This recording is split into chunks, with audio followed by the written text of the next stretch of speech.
you're experiencing connection errors in Valorant, this guide will help you troubleshoot and resolve the issues. Follow these steps to get back into the game smoothly. Step 1. Check server status. Visit the official Valorant server status page to see if there are any ongoing server issues. If the servers are down, you will need to wait until they are back online.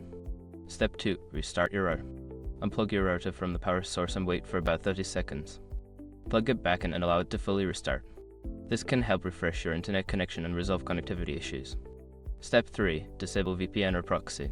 If you are using a VPN or proxy service, disable it temporarily. These services can sometimes interfere with your connection to the game servers. Step 4. Update network drivers. Ensure that your network drivers are up to date.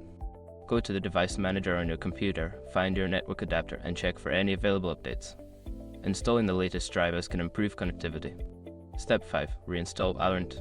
If none of the previous steps work, consider uninstalling and then reinstalling Valorant. This can fix any corrupted files that may be causing connection errors.